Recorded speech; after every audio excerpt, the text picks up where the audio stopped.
మా mummy prawn curry చేస్తుంది. Hi అండి, పిల్లలు ఈరోజు ప్రాన్స్ కర్రీ చేయమన్నారు. So let's go to the process. Prawns తీసుకొని వాటిని 2-3 టైమ్స్ క్లీన్ చేసుకున్న తర్వాత లాస్ట్లో ఉప్పు లెమన్ వేసుకొని క్లీన్ చేసుకోవాలి. వాటిలో కొద్దిగా పసుపు వేసుకోవాలి, అలాగే కొద్దిగా సాల్ట్ కూడా వేసుకొని మిక్స్ చేసుకొని పక్కన పెట్టుకోవాలి. ఇప్పుడు ఒక మిక్సీ జార్ తీసుకొని అందులో అల్లం వెల్లుల్లి ధనియాలు జీలకర్ర వేసుకొని మిక్స్ చేసుకోవాలి.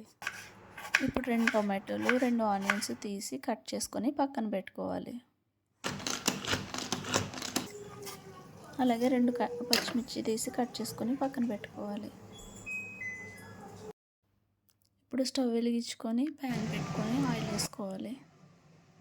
ఇప్పుడు కట్ చేసుకున్న ఆనియన్స్ ప్యాన్లో వేసుకొని ఫ్రై చేసుకోవాలి.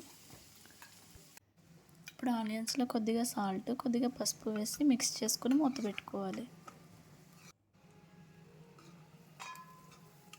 ఆనియన్స్ ఫ్రై అయ్యాక వాటిలో టమాటా పచ్చిమిర్చి వేసి కలుపుకొని ఫ్రై చేసుకోవాలి. టమాటా పచ్చిమిర్చి ఫ్రై అయిన తర్వాత వాటిలో పసుపు ఉప్పు కలిపి పెట్టుకున్న ప్రాన్స్ వేసుకోవాలి. ఇప్పుడు వాటిని అటు ఇటు ఒకసారి కలుపుకొని మూత పెట్టుకొని ఉడికించుకోవాలి. ఇప్పుడు ప్రాన్స్లో కొద్దిగా మసాలా పేస్ట్ వేసుకొని మిక్స్ చేసుకోవాలి.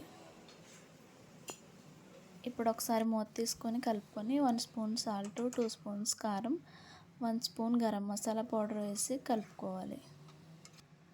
ఇప్పుడు కొద్దిగా వాటర్ పోసుకొని కలుపుకొని మూత పెట్టుకోవాలి.